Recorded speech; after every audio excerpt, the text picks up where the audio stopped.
بسم الله الرحمن الرحيم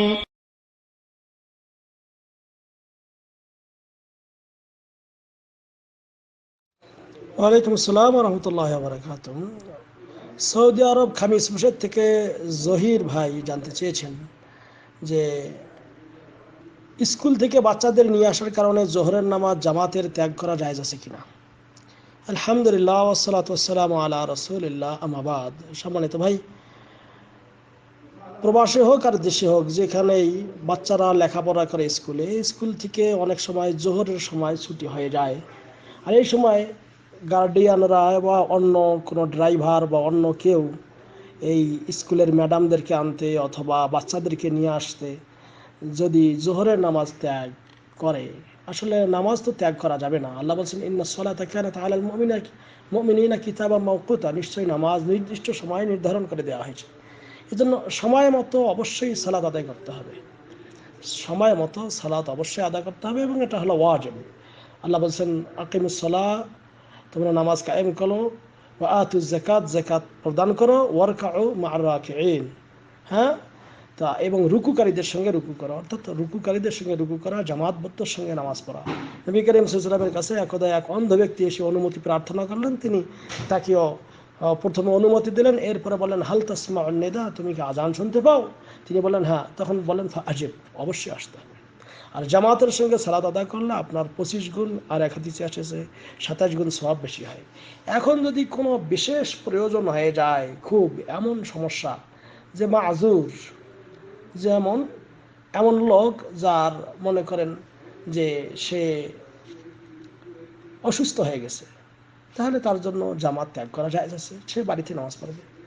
অথবা এমন একটা প্রয়োজন, আপনার ট্রেন ছেড়ে দিতেছে, এমন অবস্থায়, এখন ট্রেন ছেড়ে দিতেছে, না গেলে আপনি ওই ট্রেন পাইতেছেন না বা প্লেন পাইতেছেন না, তাহলে এই ধরনের অবস্থায় হ্যাঁ জামাত ত্যাগ করা। অথবা আপনি কোনো বাগানে পানি দেওয়ায় এমন অবস্থায় ছেড়ে দিয়েছেন যে পানি দিচ্ছেন, আপনার এইগুলি পানি যদি এখন বন্ধ করতে পারতেছেন না, জামাতেও যাইতে পারতেছেন না, এই ধরনের ক্ষেত্রে যে আপনার আরও ক্ষতি বেশি দেখা দেবে, তাহলে অথবা ফি মাঈশাতিন ইহতাজুহা, অর্থাৎ এমন কোনো যে আপনি কাজে রয়েছেন, বিশেষ করে এমন জায়গায় চাকরি করতেছেন যেখান থেকে ছুটার কোনো উপায় নেই, অথবা এমন কিছু ছাত্র তারা পরীক্ষার হলে রয়েছেন, এখন জোহরের আজান হয়ে গেল, পরীক্ষার হল থেকে বের হলে তাকে হ্যাঁ ফেল করে দেয়া হবে। তো এই ধরনের কিছু বিষয় রয়েছে, তাহলে তাতে কেউ যদি জামাত ত্যাগ করে, সেটা ইনশাআল্লাহ মানে ওই সালাদটা তো পরে আদায় করে নিতে হবে, সময়ের ভেতরে সালাদটা অবশ্যই আদায় করে নিতে হবে। অর্থাৎ জোহরের সময় যখন প্রতিটি মানুষের ছায়া তার সমপরিমাণ হয় না, এতক্ষণ পর্যন্ত থাকে, এই সময়ের আগে অর্থাৎ আপনি একটু পরে হলেও জামাতটা, আর যদি পারেন 2-3 জন মিলে জামাত করে নামাজ পড়বেন, সেটা হলো উত্তম। কিন্তু তাও যদি না পারে, তাহলে অবশ্যই সময়ের ভেতরে নামাজটা আদায় করে নিতে হবে, কিন্তু আপনি এই জামাতের সোয়াবটা পাইলেন না, জামাত আপনার আদায় হলো না। কিন্তু চেষ্টা করতে হবে আল্লাহ রাব্বুল আলামিনের দিকে ফিরে যাওয়ার জন্য, কারণ কুরআনুল কারীমে আল্লাহ রাব্বুল আলামিন বলতেছেন যে ওমাই ইয়াত্তাকিল্লাহা ইয়াজআল লাহু মাখরাজা, যে আল্লাহকে ভয় করবে, আল্লাহ তার একটা পথ বের করে দেবেন।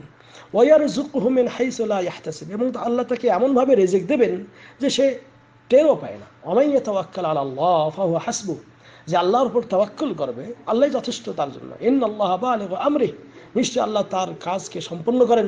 কদ জাআলাল্লাহু লিকুল্লি শাইইন কদরা, প্রত্যেকটা কাজকে আল্লাহ রাব্বুল আলামিন তার নির্দিষ্ট করে দিয়েছেন। হ্যাঁ, কাজেই আপনার আমার উচিত হলো আল্লাহকে ভয় করা, হ্যাঁ, ফাত্তাকুল্লাহ মাস্তাতা'তুম, আল্লাহকে যথাসম্ভব ভয় করে চলা এবং চেষ্টা করা। আপনি বাচ্চাদেরকে যদি স্কুল থেকে নিয়ে যান, হ্যাঁ, নিয়ে যাওয়ার পথে হ্যাঁ জোহরের আজান হয়ে গেছে, জামাত শুরু হয়ে গেছে, পাশে গাড়ি দাঁড় করিয়ে আপনি জামাতে শরীক হন, জামাতটা পরে নেন, হ্যাঁ, তাহলে ইনশাআল্লাহ আশা করি।